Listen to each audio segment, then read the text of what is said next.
Halo halo semuanya, balik lagi di Chill Talks episode Agustus. Nah, nggak terasa udah masuk podcast ketiga aja nih. Nah, kalau misalnya kemarin pembicaranya itu udah cowok-cowok nih. Nah, sekarang kita bakal bicara-bicara sama yang perempuan-perempuan. Ada Kak Tamara Audina Putri dari Sistem Informasi Angkatan 2019 nih. Halo Kak Tamara. Hai hai. Nah, kalau boleh tahu nih Kak, kesibukan Kakak nih sekarang lagi ngapain aja? Oke, jadi untuk kesibukan aku sekarang ya selain kuliah, karena aku sekarang udah di semester 7 nih. Nah, untuk sekarang ini aku lagi kerja, ada 2 yang aku jalani sekarang ini. Yang pertama tuh lagi magang di salah satu anak perusahaannya Sinarmas ya, namanya Nanovest, dan yang kedua itu aku jadi freelance di salah satu perusahaan namanya Dekilab. Terus juga, saat ini sih kalau organisasi aku lagi sibuk di, Genbi, Generasi Baru Indonesia, itu, organisasi penerima Bank Indonesia, beasiswa Bank Indonesia di Telkom University. Terus untuk lab-nya aku sekarang aktif juga di Daspro Laboratory ya, jadi asisten praktikum di semester depan nanti, mata kuliah DWBI gitu. Wah, sibuk banget nih. Kalau misalnya udah banyak banget nih pengalamannya, udah banyak banget tadi yang dipaparkan, April jadi nggak sabar langsung kita masuk ke pertanyaan-pertanyaan yang mungkin nanti bisa Kakak jawab nih. Oke, April langsung masuk ke pertanyaan yang pertama nih. Nah, tadi kan Kak Tamara udah ngejelasin nih, banyak banget kegiatan, ada magang, ada organisasi, ada freelance, dan lain-lain. Nah, waktu Kakak menjalani hal tersebut tuh ada tantangannya nggak, Kak? Kayak apa sih yang buat Kakak, "Aduh, ini nih tantangan buat aku ngejalaninnya," gitu. Oke, jadi kalau untuk tantangannya sendiri ya, kalau menurut aku sih lebih ke gimana cara bagi waktu untuk diri sendiri sih. Karena, selama ini kan ada beberapa waktu tuh di mana, bener-bener jadwal tuh padat banget gitu loh. Kadang ada seminggu tiba-tiba numpuk semua pada minggu itu, terus akhirnya pada minggu itu tuh nggak ada waktu buat diri sendiri gitu, entah itu buat istirahat ataupun nanti buat refreshing dan lain-lain, itu sih untuk tantangannya. Tapi, mostly sih aman-aman aja ya. Dan yang kedua itu biasanya ini, ada jadwal-jadwal yang kadang nabrak gitu loh. Jadi, aku dibutuhin di satu tempat, terus nanti tiba-tiba ada meeting juga misal di hari itu, di tanggal yang sama dan lain-lain gitu sih. Jadi, ya balik lagi sebenarnya ke pembagian waktunya yang jadi tantangan gitu, dan waktu istirahat. Nah, tadi Kakak bilang kan udah tantangannya tuh di pembagian waktu nih. Nah, kalau misalnya ada rapat nih yang tabrakan, atau ada kegiatan nih yang mengharuskan Kakak harus ada nih di 2 kegiatan tersebut nih, bagaimana cara Kakak mengatur hal tersebut dan solusinya tuh gimana sih, gitu? Oke, kalau aku selama ini ya, misal ada 2 meet misal tabrakan, aku tuh paling parah pernah kejadian tuh langsung dalam waktu yang sama itu ada 3 meet pernah. Nah, di situ tuh caranya gampang banget. Jadi kita tentuin dulu prioritas kita ya. Jadi kita tentuin kadang kan dari 3 meet itu belum tentu semuanya penting semua ya. Kalau misalnya emang penting semua itu berarti ya memang harus ada yang dikorbankan gitu loh. Tapi kalau misalnya dari 3 itu kita tentuin dulu kayak prioritasnya, oh mungkin meet pertama nih kira-kira bisa deh izin gitu. Atau nanti kita join dulu ke meet pertama, terus nanti kita kasih progres kita yang kita perluin, terus nanti kita izin di pertengahan, kita izin keluar ya karena ada meet lain gitu. Jadi tentuin prioritasnya, terus nanti, jangan lupa juga tanggung jawabnya gitu ya, karena kadang-kadang tuh orang-orang izin-izin aja tapi mereka lupa kalau mereka tuh, dibutuhkan gitu di meet itu gitu. Jadi balik lagi, mmm, set prioritas dengan baik aja sih sebenarnya gitu. Nah, kalau misalnya udah banyak kegiatan nih memang skala prioritas tuh sangat penting ya, Kak, biar kita tuh tahu nih tanggung jawab, terus kita tetap berintegritas tinggi gitu. Nah, kalau ini sekedar informasi nih ya teman-teman, Kak Tamara ini selain aktif organisasi, magang dan lain-lain pernah memenangi beberapa kompetisi nih, sedikit aku bacain, pernah menang di juara satu dalam kategori ID Generation, dan pernah menang di ID Generation, pernah juga juara satu di International Business Plan dalam perlombaan Sismo Time, juara satu WebS Competition dalam perlombaan Mil Zero Project 220 Old 2022 dan masih banyak lagi. Nah nih Kak, kalau misalnya Kakak kan perlombaan-perlombaan seperti itu, pasti, waktu memulainya tuh ada rasa bingung nih, atau malu dalam memulai perlombaannya. Nah, bagaimana nih cara Kakak mengatasi kayak, "Aku nih harus ikut lomba, aku nih harus berani," dan lain-lain gitu? Oke, jadi kalau iya emang sih bener kalau misalnya untuk lomba itu tuh sebenarnya paling sulit itu adalah pada saat kita memulai gitu loh. Karena, jujur aja dulu aku pertama kali tuh pas ngelihat ya kan, apa namanya, kayak kakak-kakak tingkat di siswa kan banyak yang ikutan lomba juga. Jadi ngeliatin kayak, "Ah, pengen deh, sekali-sekali nih, eee, menang juga," kayak gitu loh. Nah akhirnya pas awal-awal tuh yang paling bingung pertama adalah cari tim dulu. Nah itu tuh yang paling bingung sebenarnya. Tapi kemarin pertama kali aku ikut lomba yang akademik ya, itu kebantu sebenarnya dari organisasi sih kebetulan. Jadi, ada UKM di Telkom ya, yang ngebantu aku itu, UKM Search. Nah itu tuh teman-teman di situ kebetulan ada beberapa yang memang punya ambisi yang sama gitu loh, pengen ikutan lomba dan lain-lain, akhirnya kita coba bikin tim gitu. Nah tapi waktu itu cuma sampai finalis doang. Nah setelah itu ada perasaan kayak, "Aduh nih kalah nih, nggak bisa nggak bisa lagi nih," misalnya nggak mau lanjut lagi gitu. Tapi akhirnya setelah itu aku coba lagi, waktu itu diajak sih sama temen aku juga, kebetulan sama-sama anak siswa juga, kita akhirnya dikumpulin nih bareng-bareng gitu, dan yang pertama itu aku ikut yang internasional. Nah, jadi sebenarnya untuk ngelawan gimana sih tantangannya pengen ikutan lomba gitu tuh sebenarnya coba aja dulu gitu loh, cari tim yang punya ambisi yang sama, punya visi yang sama, karena ikutan lomba lomba tuh bukan sekedar, ya kita entar dapat hadiah gitu, banyak hal yang harus dikorbankan, entah itu waktu istirahat kalian, terus juga, pikiran kalian gitu. Karena kalau udah ikutan lomba tuh bener-bener ini banget sih, terkuras banget gitu loh mikir, karena kan kita harus mikirin konsep-konsep dan lain-lain gitu. Jadi carilah teman-teman yang, bisa gitu diajak berambisi yang sama, dan di siswa tuh banyak sebenarnya yang punya ambisi yang sama gitu loh, tinggal kalian cari role yang tepat aja, gitu sih. Oke, nah kalau misalnya kita ikut lomba atau kegiatan yang sedang Kakak jalani, pasti Kakak ada rasa jenuhnya nih, nggak mungkin nih Kakak selalu senang, selalu berambisi itu nggak mungkin. Pasti ada rasa di kala Kakak, "Aduh aku capek banget ngejalanin ini, tapi kayak aku pengen nyerah." Tapi gimana nih cara Kakak tuh tetap lanjut, "Aku harus lanjut, aku nggak boleh nih berhenti di tengah jalan." Tuh gimana, Kak? Oke oke. Ini sebenarnya hal yang mungkin dianggap orang lain tuh sepele kali ya. Kalau aku udah ngerasa jenuh, berarti kemungkinan terbesar adalah itu faktor dari kurang tidur. Jadi kalau aku tuh udah, apa ya, ada ya berpegang pada hal itu gitu loh.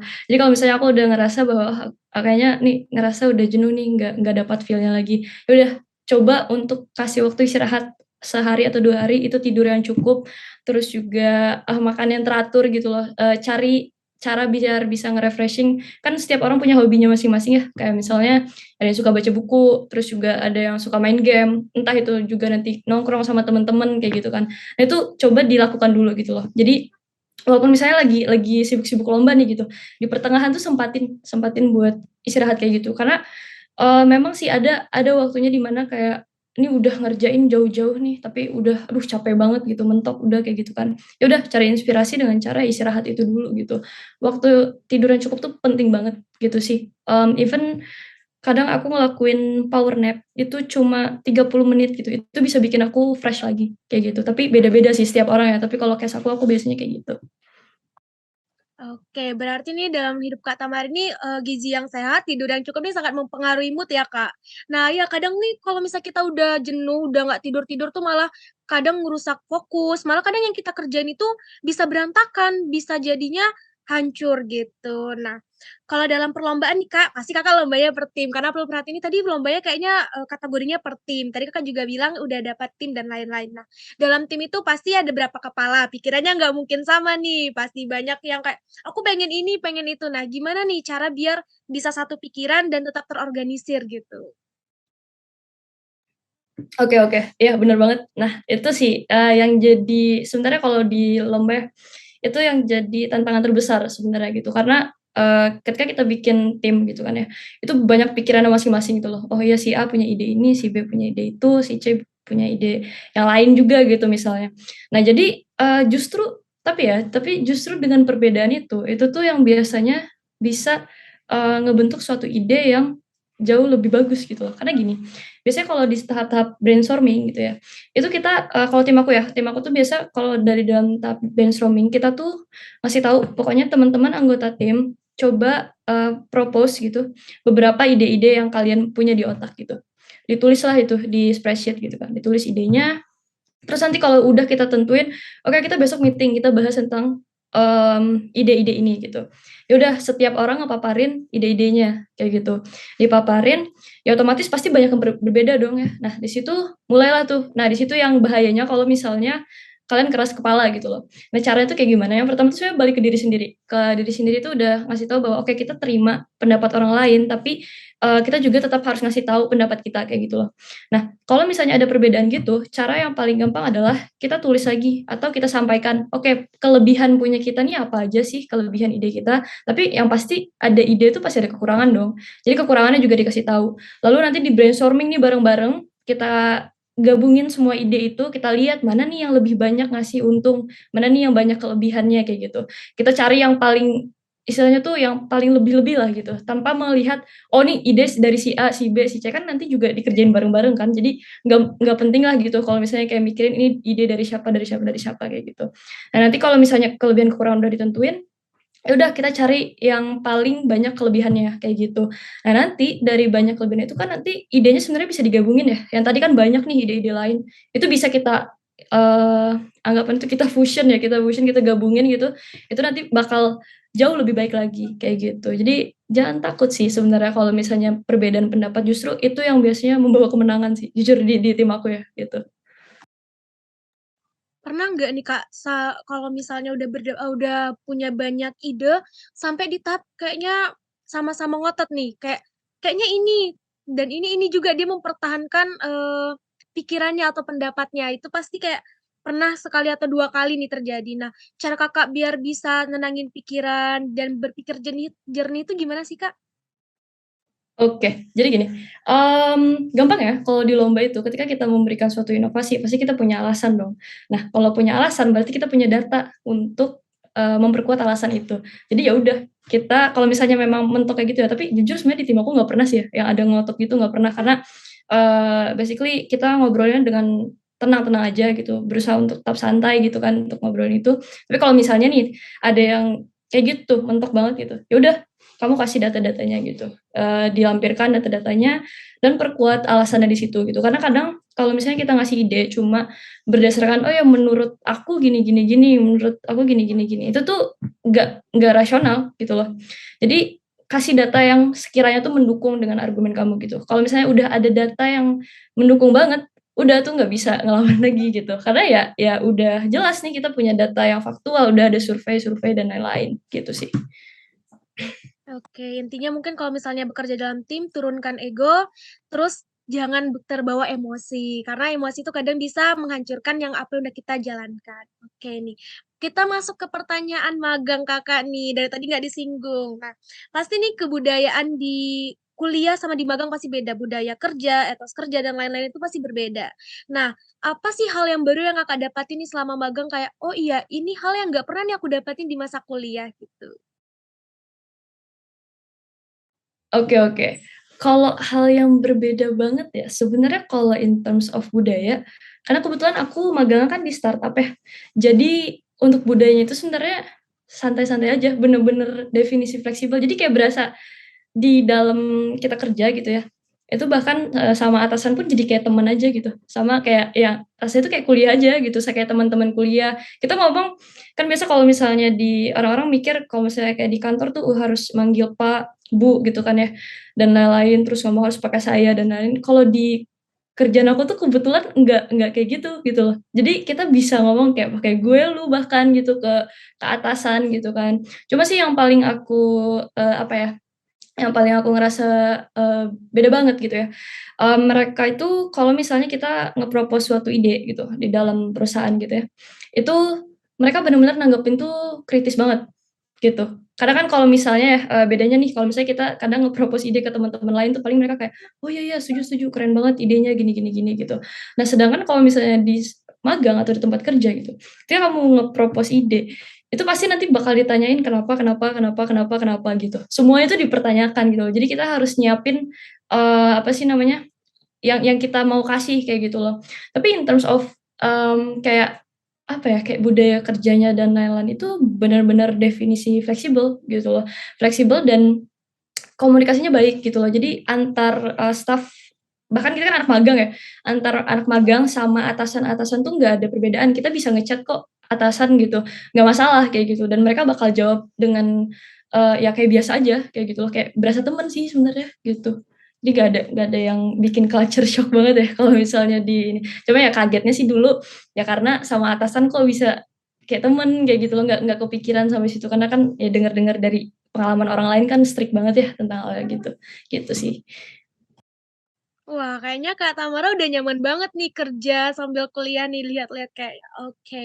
Nah, kalau misalnya pas daftar magang itu pasti sama juga kayak daftar lomba, ada rasa takut, ada rasa malu, dan merasa kayak diri ini belum punya kemampuan cukup nih. Nah, tips dari Kakak nih gimana kita bisa mengurangi hal-hal yang tersebut? Kita bisa berani, bisa merasa diri kita nih pede gitu.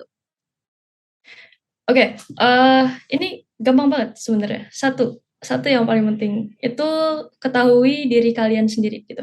Gini, kalau, aku tuh megang mindset apa ya, pernyataan itu, karena gini, kalau misalnya kita udah ngerti diri kita tuh sebenarnya apa sih kita tuh, plusnya di mana gitu, minusnya di mana gitu. Ketika kita udah tahu dengan diri kita sendiri, otomatis tuh percaya diri kita makin naik kayak gitu loh, meningkat kayak gitu, kalau misalnya kita ngerti sama diri kita sendiri. Dan, aku nggak ngomongin hal itu tentang teknisnya aja ya, nggak kayak misalnya, "Oh ya, kayaknya aku sukanya ini deh, software engineer deh," gitu-gitu dan lain-lain tuh bukan hanya itu, kayak gitu loh. Tapi hal-hal yang kalian sukai juga gitu. Ketika kalian udah tahu nih, kalian tuh sukanya apa dan kalian tuh, eee, udah tahu kalian bisa ngasih apa kayak gitu ke misal ke perusahaannya, let's say misal nih pengen daftar di suatu perusahaan, kalian pengen misal jadi, bagian bisnisnya. Nah, nanti kalian bisa kayak nge-propose, "Oh ya, saya punya ini nih pengalaman seperti ini," kayak gitu, udah ada punya portofolio juga dan lain-lain. Nah, itu nanti di-propose-lah ke perusahaan, kasih tahu bahwa kalian tuh bisa kayak gitu, ningkatin hal-hal bagian ini, bagian itu, kayak gitu. Nah, itu caranya ngeyakinin kayak perusahaan tuh biar kalian bisa diterima gitu. Oh ya, sama satu sih, sebenarnya kalau magang ya, kalau misalnya ngomongin magang, sebenarnya nggak perlu banyak kalian harus jago-jago banget tuh nggak perlu tahu sebenarnya gitu. Jadi jangan takut ngerasa, "Aduh kayaknya pengalaman aku kurang banget deh sama temen aku yang udah misalnya teman-teman yang lain udah pada magang di 3 perusahaan gitu. Nah ini dia baru daftar nih misal kayak gitu kan ada perasaan kayak, aduh kurang pengalaman gitu. It's okay karena magang tuh justru buat nyari pengalaman itu gitu. Jadi, modal yang kalian bawa adalah oke ini kalian pengen belajar, kalian mau buat diajarin sama orang perusahaannya, karena di magang tuh pasti diajarin, pasti punya mentor gitu loh. Jadi pasti kalian nggak langsung dilepas kayak, "Udah sok kerja," gitu, nggak kayak gitu, gitu. Jadi bakal tetap ajarin dan yang pasti sih, kalau bisa sebelum-sebelumnya siapin aja hal-hal yang bisa ngebantu portofolio kalian. Nah, portofolio tuh nggak mesti juga sih kalian harus bikin dari scratch, kadang tugas kalian, tugas besar kalian itu bisa dipakai buat, portofolio gitu. Jadi misalnya nanti kalian jelasin, "Oh ya di tugas ini saya, kontribusinya di bagian gini gini gini." Nah, ternyata itu ada korelasinya sama magangnya gitu. Nah, itu bisa di-propose gitu. Jadi kan itu udah salah satu project ya namanya ya. Nah, itu bisa dipakai gitu. Jadi jangan buang tugas kalian gitu, karena it will be very useful buat, magang kayak gitu dan lain-lain. Dan saran aku adalah kalau misalnya mau daftar magang tuh jangan daftar satu aja, daftar banyak-banyak deh gitu. Sampai nanti kalian bakal dipanggil-panggil terus buat kayak interview, tes, dan lain-lain tuh ikutin aja semuanya gitu loh. Sampai nanti kalian udah ngerasa, "Oke, ini cocok buat aku," gitu. Dan cari benefit yang paling banyak gitu aja. Oke, mungkin ini pertanyaan terakhir dari April. Mungkin apa aja sih yang harus dipersiapkan atau yang harus ditanamkan nih di dalam diri kita sehingga kita tuh berani dalam mengikuti lomba ataupun magang dan lain-lain gitu nih, Kak? Karena perlu lihat nih, Kak, Tama ini kayaknya percaya dirinya tinggi banget nih dari Kakak, cara Kakak ngomong, dari cara Kakak tadi nyampein tuh kayaknya Kakak punya rasa percaya diri yang tinggi banget nih. Dari Kakak nih apa sih tips dan apa aja sih yang harus dipersiapkan gitu?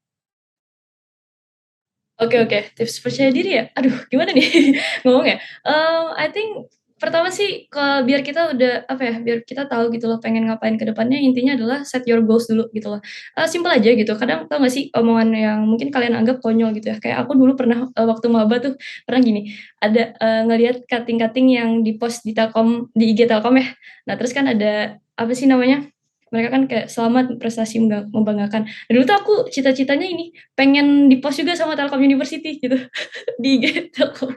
Terus kayak di IG, apa namanya, contoh kayak FRI gitu, itu simpel kan sebenarnya kayak goals-nya, "Oh ya aku pengen nih kayak gini." Ya udah, setelah kalian udah ngetentuin goals itu, nah coba, find your way, to work on it gitu loh. Jadi, cari cara kalian buat, gimana cara kalian bisa memanjat gitu ke situ gitu loh.